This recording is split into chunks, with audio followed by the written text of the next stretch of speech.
स्वागत करता हूं आपके अपने YouTube चैनल पर। जितने भी हमारे भूतपूर्व सैनिक हैं वो इस वीडियो को कृपया करके लास्ट तक ज़रूर देख लें। हो सकता है आपके काम की ये वीडियो हो या आपके शेयर करने से इस वीडियो के थ्रू किसी अपने दूसरे भूतपूर्व सैनिक का या उनके परिवारजन का लाभ हो जाए। तो ये लेटेस्ट ऑर्डर जारी किया गया है। जितने भी हवलदार रिटायर्ड हैं जिनको जाते जाते ऑनररी रैंक दे दी जाती है नायब सूबेदार की, उनका पेंशन रिवीजन का पूरा मसला है। पूरा लंबा चौड़ा मसला है, अब सुलझ में आ गया है। भारत सरकार ने, मिनिस्टर डिफेंस ने भी इसको मानकर रिवाइज्ड पेंशन टेबल जारी कर दी है। देखिए, सबसे पहले तो मैं आपको बता दूं कि 2009 में एक लेटर जारी किया गया था। मिनिस्टर ऑफ डिफेंस का वो लेटर था, लेटर नंबर ये है। उसमें ये बताया गया था कि जिनको ऑनररी रैंक नायब सूबेदार की दी जाती है, जिन हवलदार को जाते जाते रिटायर जाते जाते उनका जो नायब सूबेदार का जो रैंक है वो सिर्फ और सिर्फ पेंशन फिक्सेशन के लिए ही यूज किया जाएगा और दूसरे फायदे उनको नहीं मिलेंगे। यानी कि ऑनररी रैंक के रिगार्डिंग आपको जो दी जाती है उसकी पेंशन आपको फिक्सेशन के टाइम नौशन पे फिक्सेशन होती है, तो नायब सूबेदार की जो बेसिक पे होती है उसके हिसाब से आपको नई पेंशन बढ़ोतरी के साथ मिलेगी।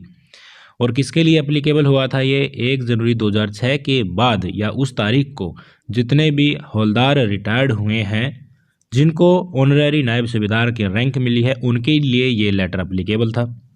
तो जिनके ऊपर एप्लीकेबल हुआ वो तो खुश थे, पर 2006 से पहले वाले थे उनको भी तो ऑनररी रैंक दी गई थी, तो उनका क्या कसूर था?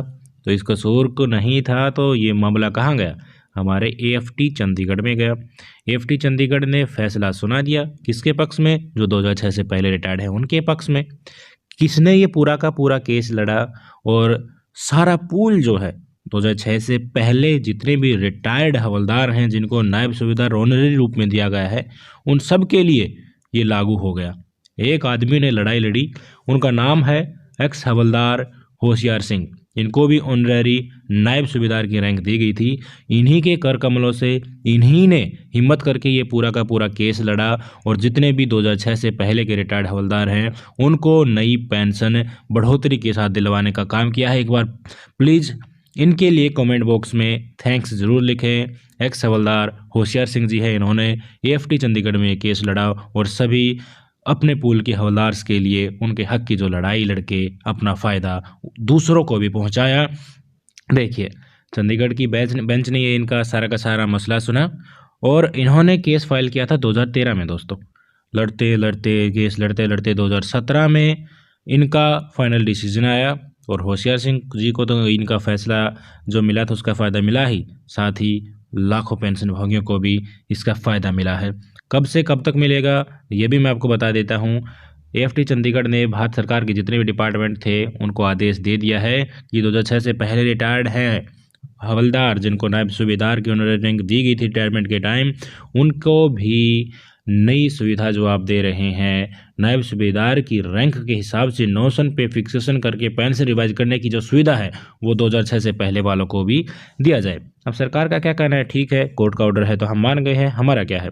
इन मिनिस्ट्री ने इसको एक्सेप्ट कर लिया है, पर छोटी सी इसमें कंडीशन ये है कि आपको जो एरियर मिलेगा ना वो 1 जनवरी 2006 से बाद ही मिलेगा। अगर आप 2006 से पहले रिटायर्ड हो चुके हैं, मान लीजिए आप 1980, 90, 95, 2004 कभी भी रिटायर्ड हुए हो, पर आपको आपकी पे फिक्सेशन जनवरी 2006 से और उसका एरियर उसी तारीख से मिलेगा, उससे पहले का नहीं मिलेगा दोस्तों।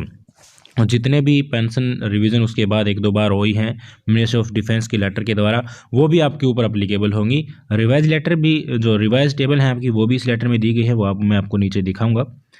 इसके अलावा जितनी भी पेंशन डिस्बर्सिंग एजेंसीज हैं, यानी कि आपकी वो मिलते होंगी पेंशन, आपकी बैंक से मिलती है, जहाँ भी पीसीडी इलाहाबाद आपका हेडक्वार्टर है, जो आपका पेंशन रिवीजन अथॉरिटी है ना, उनको पेंशन डिस्बर्सिंग एजेंसी को आदेश दे दिया है कि आप फटाफट से पेंशन रिवीजन कर दीजिए।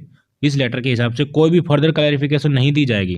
जिनकी नौकरी 15 साल या 15 साल से ऊपर है, क्वालिफाइंग सर्विस जिनकी, उनका फटाफट से आप नई पेंशन रिवीजन टेबल जो इस लेटर के अंत में दी गई है उनको देख के फटाफट नई पेंशन देना शुरुआत कीजिए जो इस कैटेगरी में आते हैं।